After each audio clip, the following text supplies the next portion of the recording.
Hello guys, welcome back to my channel. आज की इस वीडियो में हम पढ़ेंगे वर्ल्ड हिस्ट्री का चौथा टॉपिक, इटली का एकीकरण।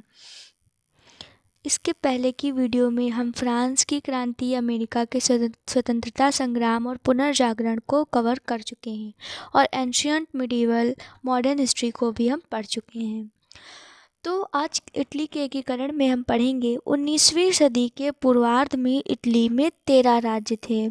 कितने थे? 13 राज्य। इटली के एकीकरण का जनक जोसेफ मेज़नी को माना जाता है। किसको? जोसेफ मेज़नी को। तो इटली के एकीकरण का जनक किसे माना जाता है? तो जोसेफ मेज़नी को। मेज़नी का जन्म जेनेवा में हुआ था। कहाँ पर हुआ था? जेनेवा में। इटली के एकीकरण में अगर हम देखें कि सबसे बड़ी रुकावट या बाधक कौन था, तो वो था ऑस्ट्रिया। इटली के एकीकरण में सार्डिनिया पीडमोंट राज्य ने अगुवाई की थी। किसने? सार्डिनिया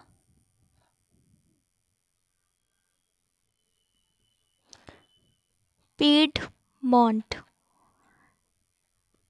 तो इटली के एकीकरण में सार्डिनिया पीडमोंट राज्य ने अगुवाई की थी। इटली की समस्या को काउंट काबूर ने अंतर्राष्ट्रीय समस्या बना दिया। तो इटली की समस्या को अंतर्राष्ट्रीय समस्या किसने बनाया? तो काउंट काबूर ने। इटली के एकीकरण की तलवार गैरीबाल्डी को कहा जाता है। तो इटली के एकीकरण की तलवार किसे कहते हैं? तो गैरीबाल्डी को। इटली के एकीकरण का श्रेय जो है वो मेज़नी, काउंट काबूर और गैरीबाल्डी, इन तीनों को दिया जाता है। इटली के एकीकरण का श्रेय किसको है? मेज़नी, काउंट काबूर और गैरीबाल्डी को। यंग इटली जो है, इसकी स्थापना किसने करी थी? तो जोसेफ मेज़नी ने 1831 ईस्वी में। गैरीबाल्डी लाल कुर्ती नाम से सेना का संगठन किया था। तो जो गैरीबाल्डी हैं, उन्होंने लाल कुर्ती नाम से सेना का संगठन किया था। कार्बोनरी सोसाइटी जो है, उसका संस्थापक कौन था? तो गिबर्टी। तो ये सारी चीज़ें इंपॉर्टेंट हैं। कार्बोनरी सोसाइटी, यंग इटली और लाल कुर्ती, ये सारी जो संगठन हैं, सेनाएं हैं, सोसाइटीज़ हैं, ये सारी इम्पॉर्टेंट हैं और इनके संस्थापक भी।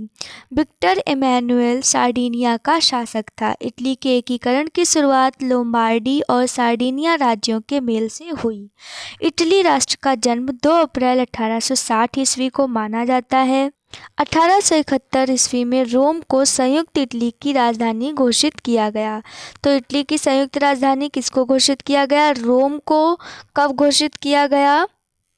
1871 में।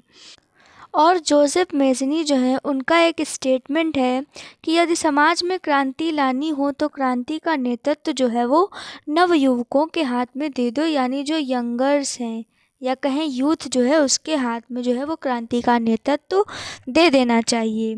इटली का एकीकरण जो है वो तमाम सारी समस्याओं के बाद जो है वो 1871 ईस्वी में हुआ। तो ये पूछा जा सकता है कि इटली का एकीकरण कब हुआ? तो 1871 में। किसने किया? तो काउंट काबूर ने। इटली की एकता के जन्मदाता कौन है? नेपोलियन। तो इटली की एकता के जन्मदाता कौन है? नेपोलियन। तो ये पूरा इटली का एकीकरण था। आई होप गाइस आपको समझ में आ गया होगा।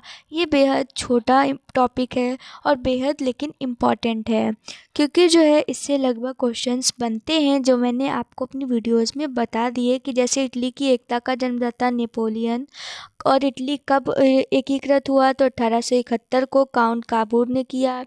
और ये यदि समाज में क्रांति लानी हो तो क्रांति का नेतृत्व तो नवयुवकों के हाथ में दे दो, ये कथन किसने कहा? तो जोसेफ मेज़नी ने। और जो विक्टर इमैनुएल था, वो कहाँ का शासक था? सार्डिनिया का था। और इटली के एकीकरण में बाधक कौन था? तो वो था ऑस्ट्रिया। और इटली के एकीकरण की शुरुआत जो है वो लोम्बार्डी और सार्डिनिया, इन राज्यों के मेल से हुई थी। और ये भी मैंने आपको बता दिया कि जो है इटली के एकीकरण का जनक किसे कहा जाता है? तो जोसेफ मेज़नी को। और जो है मेजनी जो है इनका जन्म कहाँ पर हुआ था, तो इनका जन्म हुआ था जेनेवा में। कहाँ पर हुआ था? जेनेवा में। और अगर हम देखें कि किस राज्य ने अगुवाई की थी, तो वो था सार्डिनिया पार्लियामेंट। और काउंट काबूर जो है उन्होंने जो है इटली के एकीकरण को एक अंतर्राष्ट्रीय समस्या बना दिया था। अगर बात करें कि इटली के एकीकरण की तलवार किसे कहा जाता था, मतलब कहा जाता है, तो वो है गैरीबाल्डी। और जो है इटली के एकीकरण का श्रेय जो है वो मेजनी, काउंट काबूर और गैरीबाल्डी इन तीनों को ही दिया जाता है। तो इटली के एकीकरण का जो श्रेय है वो जोसेफ मेजनी और काउंट काबूर और गैरीबाल्डी को दिया जाता है। काउंट काबूर ने जो है वो इटली का एकीकरण किया। और यंग इटली की स्थापना किसने करी थी? जोसेफ मेजनी ने 1831 में। गैरीबाल्डी ने लाल कुर्ती सेना का संगठन किया। कार्बोनरी सोसाइटी का संस्थापक कौन था? गिबर्टी। तो ये सारी चीज़ें जो है, और जो है ये बेहद इम्पॉर्टेंट टॉपिक है, तो इसको भी आप याद कर लीजिएगा। और ये सीरीज़ कंटिन्यू चलेगी, तो प्लीज़ सब्सक्राइब करिए चैनल को, ताकि आने वाली वीडियोस का नोटिफिकेशन आपको मिलता रहे। Thanks for watching.